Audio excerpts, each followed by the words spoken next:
What if I told you that living alone could become the most enriching chapter of your life? Pause. In America alone, over 12 million seniors live by themselves, each facing the same critical question. Will solitude become their prison or their pathway to unexpected joy? Let me share something remarkable. Last month I met Thomas, a retired surgeon who transformed his lonely existence into a life so fulfilling that his children now joke he's too busy for them. His secret? It wasn't what he added to his life. It was what he learned to avoid. My friends, in my 30 years of working with older adults, I've discovered 8 critical pitfalls that make the difference between merely surviving alone and truly thriving in solitude. Today, I'll share these insights, drawn from thousands of real stories, including some that might surprise you. If you want to master the art of joyful, independent living, hit subscribe and the notification bell right now. These insights have already transformed countless lives, and yours could be next. Let's begin with what I consider the most crucial understanding of all. 1. Lost purpose. The most profound challenge of living alone isn't the silence in your home. It's the question that whispers in your heart. What am I here for now? Let me tell you about Thomas, the surgeon I mentioned earlier.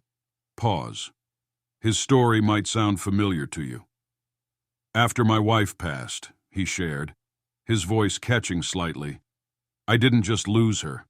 I lost my identity, my daily rhythms, my sense of being needed. Every morning I would wake up and prepare 2 cups of coffee out of habit, only to pour one down the drain. In Thomas's case, the turning point came unexpectedly.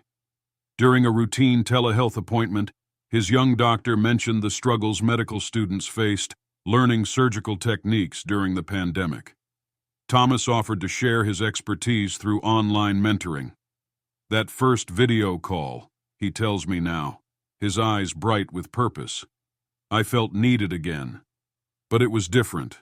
Not the heavy need of dependency, but the light, joyful need of sharing wisdom. This transformation taught me something profound about purpose in solitude. It often comes not from filling a void, but from recognizing what we can uniquely offer. Thomas's story isn't unique.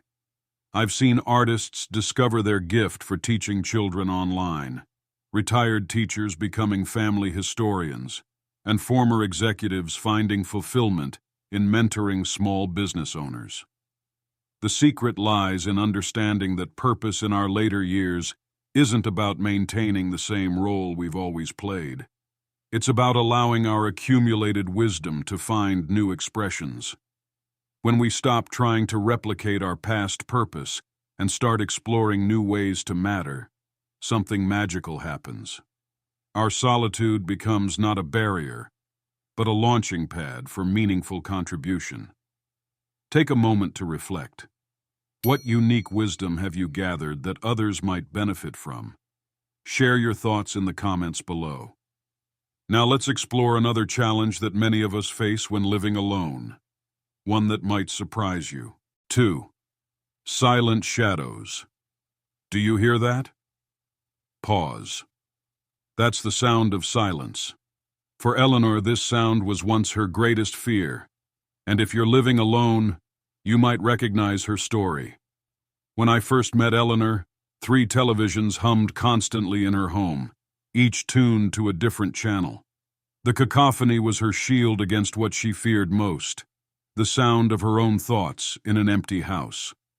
The noise, she confided during our first meeting, helps me pretend I'm not alone. But what Eleanor discovered, and what I've witnessed transform many lives since, is that silence isn't our enemy. It's our most profound teacher. Eleanor's journey from fearing silence to embracing it revealed a truth that I've seen repeated in countless lives.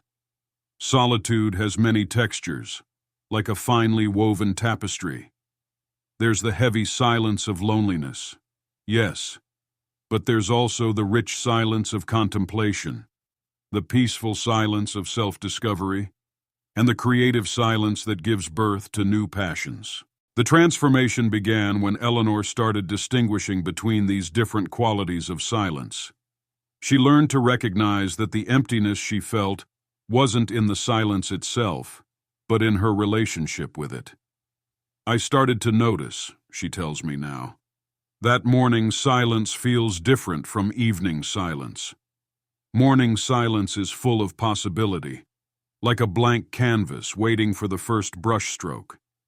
Evening silence is reflective, like a still lake mirroring the day's experiences.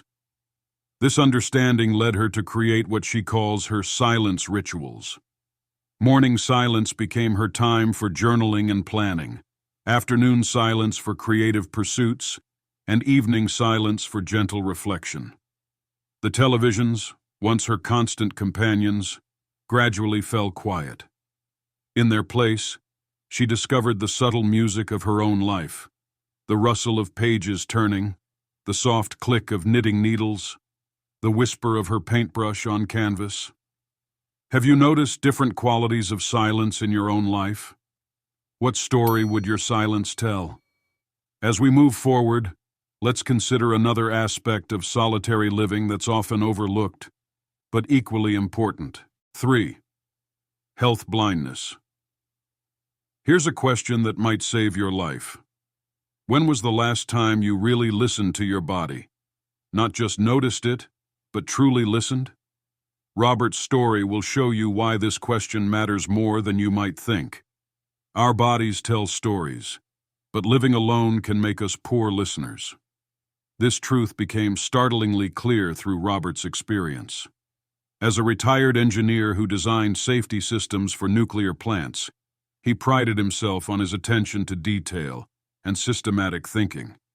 Yet, living alone, he missed the subtle changes in his own health that would have been glaringly obvious to a daily companion. I was trained to notice minute variations in complex systems, he told me, his hands slightly trembling as he adjusted his glasses. But I failed to notice the growing tremor in my own hands, the increasing uncertainty in my steps, the gradual changes in my handwriting. It wasn't until his daughter visited for Thanksgiving that someone finally observed what he had been unconsciously ignoring. This experience led Robert to develop what he calls his human monitoring system, a beautiful blend of engineering precision and human awareness. Our bodies aren't machines, he now tells others, but they do speak a language of patterns and changes. The key is learning to listen before the whispers become shouts. The wisdom here isn't just about maintaining health records or scheduling regular checkups. It's about developing a more intimate relationship with our own well-being. When we live alone, we must become both the observer and the observed, the caretaker and the cared for. This dual role requires a special kind of attention, not the harsh scrutiny of a critic, but the gentle awareness of a guardian. Think about your own health journey for a moment. What subtle changes might you be overlooking? Speaking of changes, there's another transformation that profoundly impacts our experience of living alone. 4th, sacred space. Maria's apartment was more than a collection of rooms. It was a biography written in furniture and photographs. When I first visited her, every surface told a story of the past, but left no room for the present or future. I thought I was preserving memories, she confided, but I was actually becoming their prisoner. The transformation of her space became a metaphor for internal transformation. Together, we discovered that our living environment isn't just a container for our lives. It's an active participant in our daily experience. Each object we keep, each photograph we display, each piece of furniture we arrange, creates either energy or stagnation.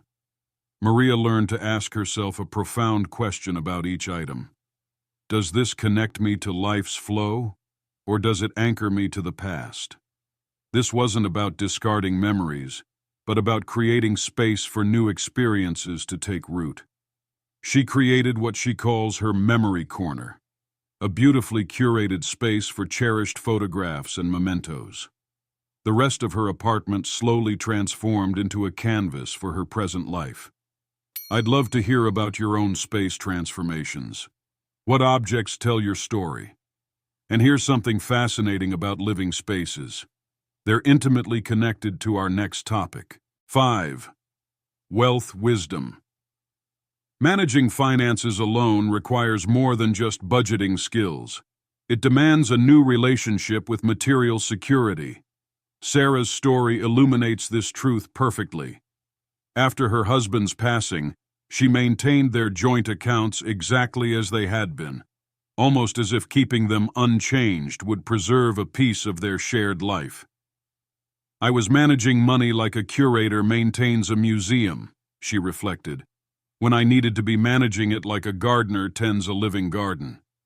This insight led her to develop what she calls her living financial practice, a dynamic approach that honors both security and growth. The key isn't just tracking expenses or paying bills on time. It's understanding that financial health in solitary living requires both vigilance and flexibility. It's about creating systems that protect us while allowing for the natural evolution of our needs and circumstances. Just as we transform our physical spaces, we must also reshape our relationship with financial security. I'm curious, how has your approach to finances evolved with solo living? This brings us to perhaps the most misunderstood aspect of living alone. 6th, connection crafting. In our digital age, loneliness isn't about physical distance. It's about emotional connection. James, a former literature professor, discovered this truth when health issues confined him to home. I thought isolation was inevitable, he shared, until I realized that connection isn't about proximity, it's about presence. His virtual coffee club became a model of modern connection. Every morning, he and 4 friends from different time zones share coffee and conversation through video calls. What started as simple check-ins evolved into deep discussions about books, life philosophies, and shared memories. They celebrate birthdays virtually, watch movies together online, and even cook the same recipes while chatting. We're not just staying in touch, he explains. We're staying in each other's lives. Last week, Sarah taught us all to make her grandmother's bread recipe. We laughed, made a mess, and created something beautiful together, all from our separate kitchens. How do you maintain meaningful connections while living alone? The answers might surprise you. And speaking of surprises, let's talk about something many of us don't want to think about, but absolutely should. 7. Emergency awareness. Helen's fall changed not just her approach to safety, but our entire community's understanding of emergency preparedness. It wasn't the fall that scared me, she revealed. It was the realization that I hadn't thought through what being alone really meant in a crisis. The incident happened on a quiet Sunday afternoon. A simple misstep on a loose rug sent her to the floor, unable to reach her phone on the distant counter. Hours passed before her neighbor noticed the newspapers piling up on her porch and checked in. This experience led Helen to develop what she calls her circle of safety, a comprehensive approach to emergency preparedness that has since been adopted by many in our community. It includes regular check-in systems with neighbors and family, strategically placed communication devices, smart home technology that can detect unusual patterns, a network of local support services. Now, Helen says with confidence, I feel more secure than ever, not because I've eliminated all risks, but because I've prepared for them thoughtfully. This awareness isn't about living in fear.